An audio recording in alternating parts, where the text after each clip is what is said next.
कौनैन का मुख्तार खुदा तुमको बनाया, कौनैन का मुख्तार खुदा तुमको बनाया, उम्मत की निगाहबान खुदा तुमको बनाया, उम्मत की निगाहबान खुदा तुमको बनाया। या रब मेरे आँखों में समा जाए मदीना, या रब मेरे आँखों में समा जाए मदीना, मुद्दत से मेरा दिल में तमन्ना मदीना, मुद्दत से मेरा दिल में तमन्ना मदीना।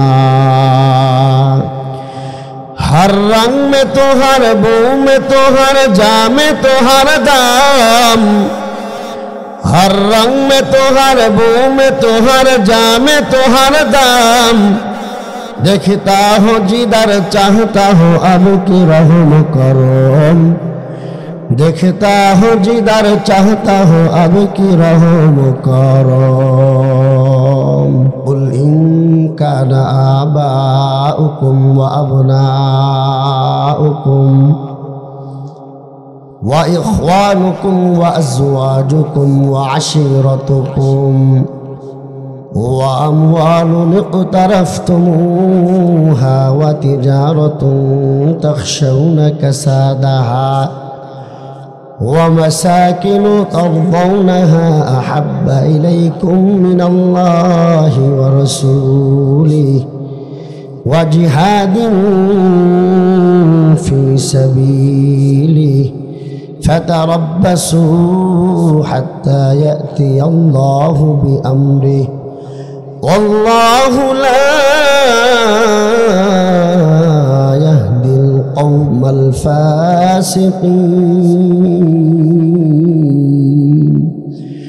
अल्लाह पाक रब्बुल आलमीन कुराने करीमेर मध्य तार बान्दादेरके डेके डेके बोलेन, दुनियार मानुष तोमरा भालो करिया शुनिया नाओ, যতক্ষণ পর্যন্ত আমি আল্লাহ এবং আমার হাবিব আমার দোস্ত এবং আমার পথে জিহাদ করা তোমাদের কাছে সবচেয়ে বেশি প্রিয় না হয়। কার থেকে? কয় তোমাদের সন্তান থেকে, তোমাদের মা বাবা থেকে, তোমাদের স্ত্রী থেকে, তোমাদের আত্মীয় স্বজন থেকে, তোমাদের ব্যবসা বাণিজ্য থেকে, তোমাদের ঘর বাড়ি থেকে, যতক্ষণ পর্যন্ত তোমরা আমি আল্লাহকে এবং আমার হাবিবকে এবং আমার রাস্তায় জিহাদ করাকে তোমরা বেশি পছন্দ না করবা, বান্দা মনে রাখবা তোমরা ততক্ষণ পর্যন্ত পূর্ণাঙ্গ মুমিন হইতে পারবা না। পূর্ণাঙ্গ মুমিন হইতে হইলে আল্লাহ এবং আল্লাহর রসুলকে নিজের জীবনের চাইতে, মা বাবার চাইতে, সন্তানের চাইতে, ভাই ব্রাদারের চাইতে, ব্যবসা বাণিজ্য ঘর বাড়ি যা কিছু আছে সব চাইতে বেশি মহাব্বত করতে হবে। এই কথাটাকে আল্লাহ তাআলা আল্লাহর পয়গম্বর হাদিসের মধ্যে স্পষ্ট বলে দিয়েছেন। قال رسول الله صلى الله عليه وسلم, আল্লাহর পয়গম্বর উম্মতদেরকে বলেন, উম্মতের দল তোমরা ভালো করে শুনে রাখো। পয়গম্বর কয়, লা ইউমিনু আহাদুকুম হাত্তা আকুনা হাব্বা ইলাইহি মিন ওয়ালিদিহি ওয়া ওয়ালাদিহি ওয়ান নাসি আজমাইন। আমার পয়গম্বর তার উম্মতদেরকে জানায় দেয়, উম্মতের দল যতক্ষণ পর্যন্ত তোমরা নিজেদের জানের চাইতে, নিজেদের সন্তানের চাইতে, নিজেদের মা বাবার চাইতে, নিজেদের ব্যবসা বাণিজ্যের চাইতে তোমরা যতক্ষণ পর্যন্ত আমি পয়গম্বরকে মহাব্বত না করবা ততক্ষণ পর্যন্ত লা ইউমিনু তোমরা পূর্ণাঙ্গ মুমিন হইতে পারবা না। আল্লাহর পয়গম্বরের কাছেই আল্লাহর পয়গম্বরের একজন সাহাবী ছিলেন হযরত ওমর। হযরত ওমর ডাক দিয়া কয়, পয়গম্বর, আমি তো আপনাকে মুহাব্বত করি, কিন্তু পয়গম্বর আমি তো আমার নিজের নফসের চাইতে বেশি আপনাকে আমি ভালোবাসি না, আমার সন্তানের চাইতে আমি আপনাকে বেশি ভালোবাসি না। পয়গম্বর কয়, খোদার কসম, ততক্ষণ পর্যন্ত তুমি পূর্ণাঙ্গ মুমিন হইতে পারবা না যতক্ষণ না তুমি আমাকে তোমার নিজের চাইতে, তোমার নিজের সন্তানের চাইতে, তোমার মা বাবার চাইতে আমি পয়গম্বরকে বেশি ভালোবাসবা। আমাকে যদি তোমার সন্তানাদি, ছেলে মেয়ে, বাড়িঘর, তোমার সম্পদের চাইতে যদি বেশি না ভালোবাসো, তাইলে তুমি পূর্ণাঙ্গ মুমিন বলে নিজেকে দাবি করতে পারো না। তৎক্ষণাৎভাবে হযরত ওমর রাদিয়াল্লাহু তাআলা উত্তর করলেন, ইয়া রাসূলুল্লাহ, আমি আমার নিজের জীবনের চাইতে বেশি, আমার মা বাবার চাইতেও বেশি, আমার সন্তানের চাইতেও বেশি আপনাকে মুহাব্বত করি। সুবহানাল্লাহ। সাহাবায়ে কেরাম আল্লাহ এবং আল্লাহর রাসূলকে কি পরিমাণ মুহাব্বত করেছেন, কি পরিমাণ ভালোবেসেছেন, যেটার উপমা শুধু সাহাবায়ে কেরাম। সাহাবায়ে কেরামের কোনো উপমা হয় না। এই একটু আওয়াজ করতেছে কেন? এটার একটু আওয়াজ আসতেছে, আওয়াজটা কানে বাড়ি খাইতেছে। তো সাহাবায়ে কেরাম যেভাবে আল্লাহর নবীকে মুহাব্বত করেছে, যেভাবে আল্লাহ রসুলকে ভালোবেসেছে, এটার নজির, এটার উপমা পৃথিবীর কোনো মানুষ দেখাইতে পারবে না। সাহাবায়ে কেরাম আল্লাহর পয়গম্বরকে কেমন করে মুহাব্বত করেছেন, কেমন করে ভালোবেসেছেন। এই জন্যই মুফাসসিরিনে কেরাম বলেছেন যে যদি একজন আদনা থেকে আদনা সাহাবী, একদম সর্বনিম্ন যে সাহাবীটা আছে, এই সাহাবীর ভালোবাসা যদি এক পাল্লাই রাখা হয়, আর পুরা পৃথিবীর মানুষের ভালোবাসা যদি এক পাল্লাই রাখা হয়, তাহলে ওই একজন আদনা থেকে আদনা সাহাবীর ভালোবাসার পাল্লাটাই ভারী হয়ে যাবে। সুবহানাল্লাহ। সাহাবায়ে কেরাম আল্লাহর রাসূলকে এমন ভাবে মুহাব্বত করেছেন। সাহাবায়ে কেরাম আল্লাহর পয়গম্বরকে কেমন করে মুহাব্বত করেছেন। হযরত আব্দুল্লাহ ইবনে জুবাইর রাদিয়াল্লাহু তাআলা আনহু পয়গম্বরের একজন সাহাবী, একজন প্রিয় সাহাবী। আল্লাহর পয়গম্বরের জীবনে একবার তিনি সিংহা লাগাইছিলেন। সিংহা লাগানোর পর ওই একটু রক্ত বের হয়েছে, কালো রক্ত। আব্দুল্লাহ ইবনে জুবাইরকে আল্লাহর পয়গম্বর ওই রক্তটা দিয়া বলল, এ আব্দুল্লাহ ইবনে জুবাইর, এই রক্তটা একটু অন্যত্র কোথাও দাফন করিয়ে দিয়ে আসো। ওই রক্তটা আল্লাহর পয়গম্বরের সাহাবী হযরতে আব্দুল্লাহ ইবনে জুবাইর গ্রহণ করেছে। হযরতে আব্দুল্লাহ ইবনে জুবাইর রাদিয়াল্লাহু তাআলা আনহু ওই রক্তটা আল্লাহর পয়গম্বর থেকে একটু আড়াল হইয়া ওই রক্তটা পান করছে। কিছুক্ষণ পর আল্লাহর পয়গম্বরের কাছে এসে আব্দুল্লাহ ইবনে জুবাইর হাজিরা দিয়েছে। আল্লাহর নবী জিজ্ঞাসা করলেন, আব্দুল্লাহ ইবনে জুবাইর, ওই রক্তটা তুমি কি করে ফেলেছ, কোথায় দাফন করেছ? আব্দুল্লাহ ইবনে জুবাইর উত্তর দেয়, পয়গম্বর, ওই রক্তটা আমি কোথাও দাফন করি নাই, ওই রক্তটা আমি খেয়ে ফেলেছি। আল্লাহর পয়গম্বর বললেন, খোদার কসম, যেই শরীরের ভিতরে আমি পয়গম্বরের রক্ত ঢুকছে, ওই শরীরটা আল্লাহর জাহান্নামে যাবে না। সুবহানাল্লাহ। আল্লাহ রসুলকে দেখেন কি পরিমাণ মুহাব্বত করেছেন। সাহাবায়ে কেরামের মুহাব্বতের যে নজির, এটা কেউ দিতে পারবে না, এমন ভাবে মুহাব্বত করেছেন। যখন হুদাইবিয়ার সন্ধি হয়, হুদাইবিয়ার সন্ধির সময় কাফেরদের পক্ষ থেকে একজন প্রতিনিধি দল আসছিল রসুলের দরবারে মদিনায়। রসুলের কাছে আসছে কাফেরদের পক্ষ থেকে উরওয়া ইবনে মাসউদ সাকাফি। এই উরওয়া ইবনে মাসউদ সাকাফি তিনি মদিনা থেকে মক্কায় যাওয়ার পরে আল্লাহ রসুলের সাহাবীদের রসুলের প্রতি যে ভালোবাসাটা, এই ভালোবাসার গল্পটা শোনাইছেন। আব্দুল্লাহ ইবনে মাসউদ, ওই উরওয়া ইবনে মাসউদ সাকাফি, সে মক্কায় যায়া মক্কার লোকদেরকে বলতেছে, এই কুরাইশের লোকেরা শোনো, আমি তো দুনিয়াতে অনেক বড় বড় রাজদরবারে গিয়েছি। আমি রোম সম্রাটের দরবারে গেলাম, আমি পারস্য সম্রাটের দরবারে গেছি, আমি আবিসিনিয়ার দরবারেও গিয়েছি, আমি মুহাম্মাদের দরবারেও গেলাম। কিন্তু দুনিয়ার ওই সব দরবার থেকে মুহাম্মাদের দরবারটা অনেকটাই আলাদা, অনেকটা ভিন্ন। কয় কেমন করে ভিন্ন?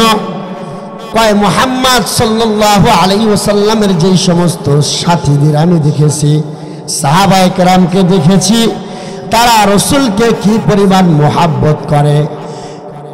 ওই মুহাম্মদ যখন ওযু করে, ওযু করার পর সামান্য পানি যখন ওই বর্তনের ভিতরে বেঁচে যায়, ওই পানিটা এক একজন সাহাবী ওই পানিটা নেওয়ার জন্য হুমড়ি খেয়ে পড়ে। কে কার আগে ওই মুহাম্মাদের ওযু করার বেঁচে পানিটা নিয়ে পান করবে। ওই মুহাম্মদ যখন তার মুখের থুতু ফলায়, ওই থুতুটাকে গ্রহণ করার জন্য সমস্ত সাহাবায়ে কেরাম এমন ভাবে তারা পাগল পারা, ওই একে অপরের সাথে মনে হয় কেমন যেন যুদ্ধ করতেছে। কে কার আগে ওই মুহাম্মাদের ওই মুখের লালাটা একটু নিয়া ওই শরীর মুবারকে তারা আতরের মতো মেখে ব্যবহার করবে। আল্লাহর পয়গম্বরকে সাহাবায়ে কেরাম এত মহাব্বত করে, এত ভালোবাসে, এটার নজির পৃথিবীর আর কেউ দেখাইতে পারবে না।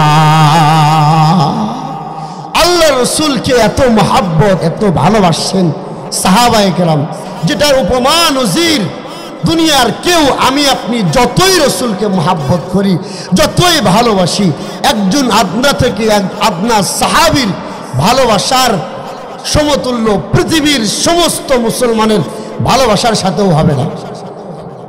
আল্লাহর নবী কেমন মহাব্বত করেছে। আমরাও তো আল্লাহ রসুলের উম্মত, আমরা আল্লাহ রসুলের মুহাব্বতের উম্মত। আমরা সেই রসুলকে মুহাব্বত করতে জানি না, সেই রসুলের মুহাব্বত আমাদের দিলের ভিতরে আসে না, সেই রসুলের মুহাব্বত আর ভালোবাসা আমাদের দিলে নাই। অথচ একজন মুমিন হিসাবে আল্লাহ এবং আল্লাহ রসুলের প্রেম আর মুহাব্বত ভালোবাসা দিলে স্থাপন করা, এটা ঈমানের একটা অংশ। ঈমানের অংশ মুমিন হিসেবে রসুলকে মুহাব্বত করা। আল্লাহর পয়গম্বরকে সাহাবায়ে কেরাম কেমন ভাবে মুহাব্বত করেছেন। আল্লাহর নবীকে মুহাব্বত করার দৃষ্টান্ত অনেক মুফাসসিরিনে কেরাম বিভিন্ন তাফসীরের কিতাবের ভিতরে উল্লেখ করেছেন। আল্লাহর পয়গম্বরের একজন প্রিয় সাহাবী ছিল, যার নাম ছিল হানজালা রাদিয়াল্লাহু তাআলা আনহু। আমার পয়গম্বরকে ওই হানজালা রাদিয়াল্লাহু তাআলা আনহু কি পরিমাণ মুহাব্বত করেছে, কি পরিমাণ হযরতে হানজালা রাদিয়াল্লাহু তাআলা আনহু আল্লাহর পয়গম্বরকে মুহাব্বত করেছেন। উহুদের যুদ্ধ শুরু হয়ে গেছে। হযরতে হানজালা রাদিয়াল্লাহু তাআলা আনহু আল্লাহর পয়গম্বরের কাছ থেকে রুখসত নিয়ে তিনি সবেমাত্র নতুন বিবাহ করেছে। আল্লাহর পয়গম্বর হযরতে হানজালা রাদিয়াল্লাহু তাআলা আনহুকে বিবাহ করার জন্য ছুটি দিয়েছে। এইদিকে কাফেরদের সাথে মুসলমানদের যুদ্ধ শুরু হয়ে গেছে, উহুদের যুদ্ধ। ওই উহুদের যুদ্ধে সাহাবায়ে কেরাম কাফেরদের সাথে বীর বিক্রমে লড়াই করতেছেন। আল্লাহর পয়গম্বরের সাহাবী হযরতে হানজালা রাদিয়াল্লাহু তাআলা আনহু, তিনি মাত্র বিবাহ করিয়া স্ত্রীকে বাড়িতে এনেছেন। মাত্র এক রাত্র স্ত্রীর সাথে আল্লাহর পয়গম্বরের সাহাবী হযরত হানজালা ছিলেন। তার মানে শুধুমাত্র বাসর রাতটাই তার স্ত্রীর কাছে ছিল। হযরত হানজালা রাদিয়াল্লাহু তাআলা আনহু সকালবেলা ফরজ গোসল করার জন্য ওই পুকুর পাড়ে গেছে। কে যেন একটা গায়েবী আওয়াজ দিয়ে গেল, কুতিলা মুহাম্মদ, কুতিলা মুহাম্মদ, মুহাম্মদ শহীদ হয়ে গেছে, মুহাম্মদ আর দুনিয়াতে নাই। এই সংবাদ শোনার সাথে সাথে হানজালা রাদিয়াল্লাহু তাআলা আনহু মাত্র তিনি ওযুটা সেরেছেন, গোসল করবেন। এই সংবাদটা যখন হানজালা রাদিয়াল্লাহু তাআলা আনহু তার কানে পাইল, কুতিলা মুহাম্মদ, মুহাম্মদ শহীদ হয়ে গেছে, দৌড়ায়া দৌড়ায়া আল্লাহর পয়গম্বরের সাহাবী তার স্ত্রীর কাছে দৌড়ায়া গেছেন। স্ত্রীর কাছে দৌড়ায় যায়, বলে এরে বিবি, ওই যে তরবারি দেখা যায়, তরবারিটা একটু নামায়া দাও, আমি জিহাদের ময়দানে যাব, এক্ষুনি আমাকে যুদ্ধের ময়দানে যাইতে হবে, কাফেরদের বিরুদ্ধে আমাকে জিহাদ করতে হবে। কেন কেন? কয় আমার মুহাম্মদ তাকি আর দুনিয়াতে নাই, আল্লাহর রাসূল নাকি দুনিয়াতে আর নাই, দুনিয়ার জমিনের ভিতরে আল্লাহর পয়গম্বর নাই, আল্লাহর রাসূলকে শহীদ করা হয়েছে। এবার স্ত্রী ডাক দিয়া কয়, স্বামী আমার, আপনি তো রাতের বেলা আমার সাথে বাসর করেছেন, আপনার কাছে একটা আবদার, আপনি একটু ফরজ গোসলটা সারিয়া পাক হালাতে তারপরে আপনি উহুদের ময়দানে যান। ওই যুদ্ধের ময়দানে নাপাক হালাতে আপনি যান না। হযরত হানজালা রাদিয়াল্লাহু তাআলা আনহু ওই তার স্ত্রীকে ডাক দিয়ে বলে, এর স্ত্রী আমার, যেই নবীর জন্য আমার দুনিয়াতে বেঁচে থাকা, যেই নবীর জন্য আমার দুনিয়াতে খাওয়া দাওয়া, যেই নবীর জন্য আমার দুনিয়াতে গোসল করা, ওই নবী দুনিয়ায় নাই, অতএব আমি এখন গোসলটাও করতে পারবো না, তরবারিটা দিয়া দাও। আল্লাহর পয়গম্বরের সাহাবী হযরত হানজালা রাদিয়াল্লাহু তাআলা আনহুর স্ত্রী তরবারিটা দিলেন। আল্লাহর পয়গম্বরের সাহাবী হযরত হানজালা রাদিয়াল্লাহু তাআলা আনহু এবার যুদ্ধের ময়দানে চলে গেলেন। যুদ্ধের ময়দানে যাওয়ার পর কাফেরদের সাথে তিনি বীর বিক্রমে জিহাদ করতেছেন, যুদ্ধ করতেছেন। যুদ্ধ করতে করতে এক পর্যায়ে হযরত হানজালা রাদিয়াল্লাহু তাআলা আনহু তিনি শহীদ হয়ে যান। এবার উহুদের ময়দানে সাহাবায়ে কেরামরা পরাজয় বরণ করে। উহুদের ময়দানে প্রথমে সাহাবায়ে কেরাম তারা বিজয় অর্জন করেছিল, কিন্তু আল্লাহর রাসূলের কথা না মানার কারণে উহুদ যুদ্ধে মুসলমানেরা সাময়িকভাবে তারা অপরাজিত হয়েছিল। কিন্তু আল্লাহর পয়গম্বর সাল্লাল্লাহু আলাইহি ওয়াসাল্লাম উহুদের ময়দানে উহুদের যুদ্ধে যেই সমস্ত সাহাবায়ে কেরামগুলা তারা শাহাদাত বরণ করেছিলেন, আল্লাহর পয়গম্বর সাহাবায়ে কেরামদেরকে ডাক দিয়া বলেন, হে সাহাবায়ে কেরামের দল, আমার যেই সমস্ত সাহাবায়ে কেরাম উহুদের যুদ্ধে শহীদ করে, যারা যুদ্ধ করতে করতে যারা শহীদ হয়ে গেছে, তাদেরকে বিনা গোসলে তাদেরকে দাফন করিয়া দাও। আল্লাহর পয়গম্বরের এই আদেশ পাইয়া সাহাবায়ে কেরাম এবার শহীদ সাহাবীদেরকে বিনা গোসলে দাফন করার জন্য রেডি হয়ে গেছে। ঠিক ওই মুহূর্তে একজন নারী দৌড়া এসে পয়গম্বরকে বললেন, পয়গম্বর আপনি সব সাহাবীদেরকে বিনা গোসলে দাফন করলেও আপনি আপনার একজন সাহাবী যার নাম হানজালা, ওই হানজালাকে আপনি বিনা গোসলে দাফন করবেন না। কেন কেন? আল্লাহর পয়গম্বর জিজ্ঞাসা করলো তুমি কে? এবার হানজালার স্ত্রী ডাক দেয় বলে, পয়গম্বর আমি হইলাম আপনার সাহাবী হানজালার স্ত্রী। গত রাত্রে সে আমার সাথে বাসর করেছে নাপাক হালাতে। সে উহুদের ময়দানে এসেছে, তার শরীরটা তো নাপাক না, সে নাপাক হালাতে জিহাদের ময়দানে এসে যুদ্ধ করতে করতে শাহাদাত বরণ করেছে। অতএব পয়গম্বর আপনি আপনার সাহাবী হানজালাকে বিনা গোসলে দাফন করবেন না। ও ঠিক আল্লাহর পয়গম্বর ওই মুহূর্তে আল্লাহর পয়গম্বরকে কে যেন গায়েবী আওয়াজ দিয়া বলিয়া গেল, হানজালার গোসল এই দুনিয়ার জমিনের পানি দ্বারা হবে না, হানজালার গোসল হবে সাহাবীদের হাতে জান্নাতের পানি দ্বারা। কান্দিয়া কুলোরে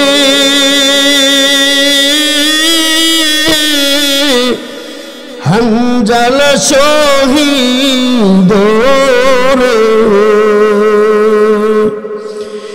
কলিজাসি রিসরে সেই জঙ্গে উহুদে, কান্দিয়া কুলোরে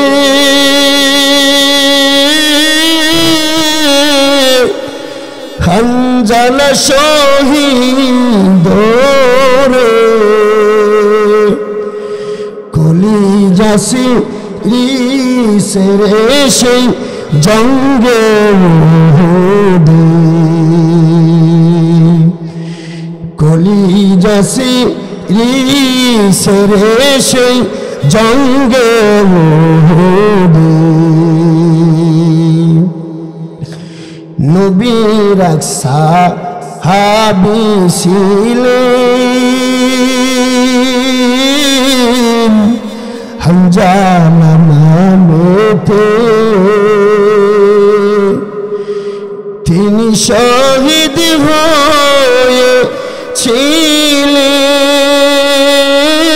হয়েছিলেন বিবাহের রাত রীতির গিয়ে জঙ্গে উহুদে। নবীর ডাকে আধার রাতে কহেন বিবির তরে, নবীর ডাকে আধার রাতে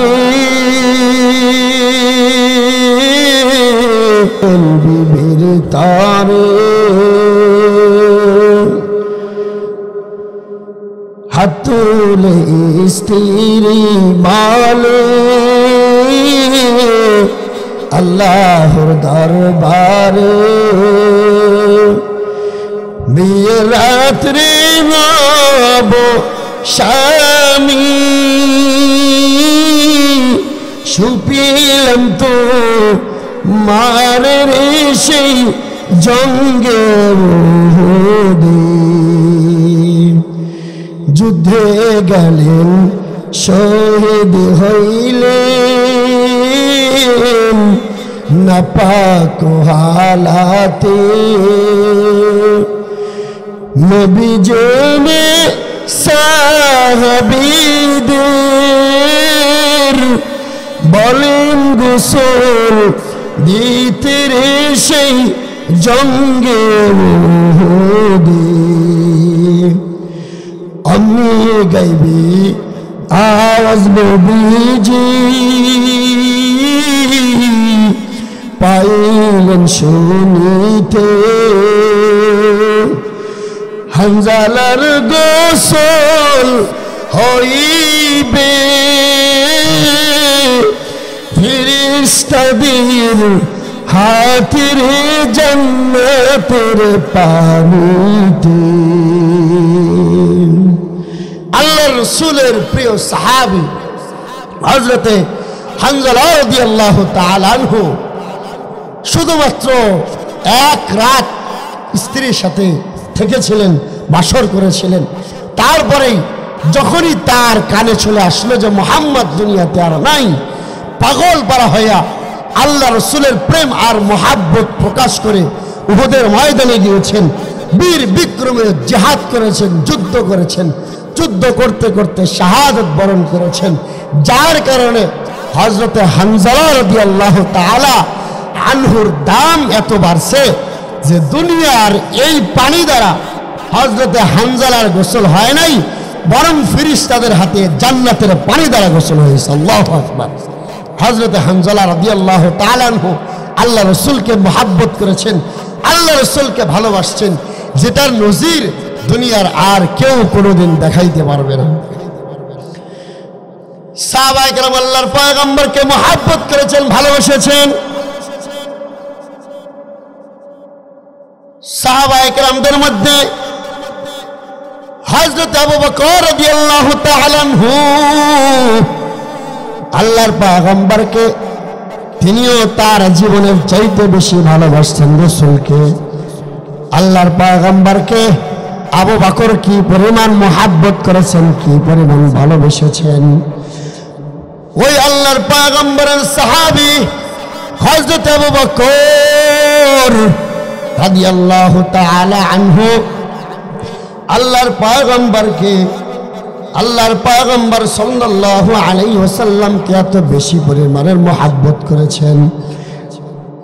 আল্লাহর পয়গম্বর হযরত আবু বকর সিদ্দিক রাদিয়াল্লাহু তাআলা আনহুকে শুধু বলেছিলেন, আবু বকর, মক্কার কাফেররা আমার উপর যেই পরিমাণ আঘাত করতেছে, আবু বকর মনে হয় না যে মক্কার জমিনে আর থাকতে পারবো।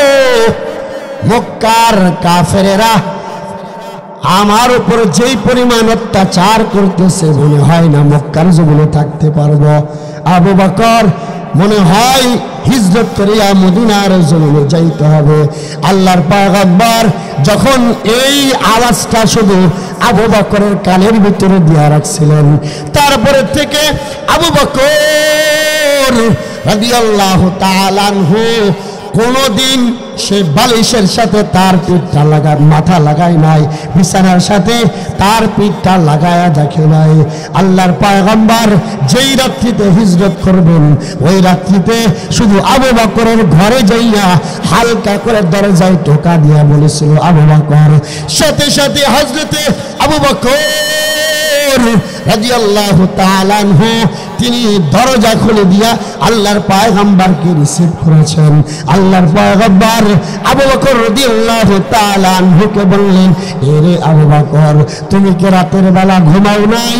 আল্লাহর পয়গম্বরকে হযরতে আবু বকর উত্তর দেয়, এরে নবী আমার, আপনি যেই দিন বলেছিলেন আবু বকর মনে হয় হিজরত করতে হবে, খোদার কসম ওই দিনের পরের থেকে আমি কোন রাত্রে বালিশের সাথে মাথাটা লাগায় দেখি না, বিছানার সাথে আমি আমার পিঠটা লাগায়াও কোনোদিন দেখি না। শুধু আমি যে ঘুমাই না তা না, বরং আমার ছোট মেয়ে আসমা সেও কোনোদিন ঘুমায় না, প্রতিদিন নাস্তা বানায়া রেডি করে থাকে। আর আমার মেয়ে বলতে থাকে, কোন সময় পয়গম্বর মক্কার জমিন থেকে মদিনার দিকে হিজরত করবে জানা তো নাই। ওই মক্কার মদিনার লম্বা সফর, এই সফরের ভিতরে খাওয়া দাওয়ার ব্যবস্থা করিয়া আমার ছোট্ট মেয়ে আসমা প্রতিদিন রুটি বানায়া বসে থাকে। শুধু তাই নয় গো পয়গম্বর, আমার ওই যে দুইটা উট আছে, ওই মক্কা থেকে মদিনায় যাওয়ার জন্য যে সফরটা হবে, ওই সফরের জন্য দুইটা উট আমি প্রস্তুত করে রেখেছি। ওই দুইটা উটও ঘুমায় না, কখন পয়গম্বর আসবে এই জন্য উটটাও ঘুমায় না। আল্লাহর পয়গম্বর সাল্লাল্লাহু আলাইহি ওয়াসাল্লামকে আবু বকর তার জানের চাইতে তার মালের চাইতে বেশি ভালোবাসতেন। কেমনে ভালোবাসতেন? আবু বকর রাদিয়াল্লাহু তাআলা আনহু ওই যে প্রকাশ্যে যখন কালেমার দাওয়াত দেওয়া শুরু হইল, আবু বকর রাদিয়াল্লাহু তাআলা আনহু তিনি ওই বাইতুল্লাহর কিনারায় দাঁড়াইয়া দাঁড়াইয়া মানুষদের ডাকতে থাকে, ইয়া আইয়ুহান নাস কুলু লা ইলাহা ইল্লাল্লাহ, হে দুনিয়ার মানুষ তোমরা পড়ো লা ইলাহা ইল্লাল্লাহ তুফলিহু, তাইলে তোমরা কামিয়াব হইবা, তাইলে তোমরা সফল হইবা। এই আওয়াজটা যখন মক্কার কাফেরদের কানে পৌঁছলো, তখন মক্কার কাফেরেরা আবু বকর রাদিয়াল্লাহু তাআলা আনহুকে বৃষ্টির ফোঁটার মতো তার শরীরে আঘাত করতে লাগলো। হযরতে আবু বকর তিনি সেজ হারায়া জমিনে পড়ে গেলেন। জমিনে পড়ার পর যখন হুঁশ আসছে, তখন নিজের জন্য কোনো আফসোস নাই, নিজের ব্যাপারে কোনো খেয়াল নাই। তখন বলে, আইনা মুহাম্মদ, আইনা মুহাম্মদ, মুহাম্মদ কোথায়, মুহাম্মদ কোথায়? এই যে কাফেররা জুলুম অত্যাচার করছে, নির্যাতন করছে, তারপরেও নিজের ব্যাপারে খেয়াল নাই। পয়গম্বরকে চিনছে, এই পয়গম্বরকে নিজের মালের চাইতেও বেশি মহব্বত করেছে। ওই যে তাবুকের যুদ্ধে যখন পয়গম্বর সাহাবায়ে কেরাম থেকে যুদ্ধের সামগ্রী যখন সংগ্রহ করা শুরু করল, পয়গম্বর সাহাবায়ে কেরামের মধ্যে এলান করে দিয়েছেন যে যা পারো তোমরা তাবুক যুদ্ধের জন্য তোমরা মাল সমগ্র সব একত্রিত করিয়া ফেলো। হযরতে আবু বকর সিদ্দিক রাদিয়াল্লাহু তাআলা আনহু আর হযরত ওমর রাদিয়াল্লাহু তাআলা আনহুর মধ্যে দুইজনের ভিতরে এবার কম্পিটিশন চলতেছে, কে কার চাইতে বেশি পয়গম্বরের সামনে হাদিয়া পেশ করতে পারে। আবু বকর রাদিয়াল্লাহু তাআলা আনহুর আগেই নিয়ে আসছে হযরত ওমর রাদিয়াল্লাহু তাআলা আনহু। হযরত ওমর তার বাড়িতে যত সামানগুলা ছিল সব সামানগুলাকে দুই ভাগে ভাগ করিয়া এক ভাগ নিজের জন্য রাখছে আর এক ভাগ পয়গম্বরের দরবারে উপস্থিত করেছেন। এর কিছুক্ষণই পরে হযরত আবু বকর রাদিয়াল্লাহু তাআলা আনহু তিনি আসছে, আল্লাহর পয়গম্বর আবু বকরকে জিজ্ঞাসা করলো, এর আবু বকর তুমি বাড়ির জন্য কি রেখে এসেছো? আবু বকর উত্তর দেয়, আল্লাহু ওয়া রাসূলুহু, আমি বাড়িতে আল্লাহ এবং আল্লাহর রাসূলকে রেখে এসেছি। সাহাবায়ে কেরাম নিজের জানের চাইতে নিজের মালের চাইতে আল্লাহ রসুলকে মহব্বত করেছেন, আল্লাহ রসুলকে ভালোবেসেছেন। সেই রসুলকে মহব্বত করার দরকার আছে না নাই?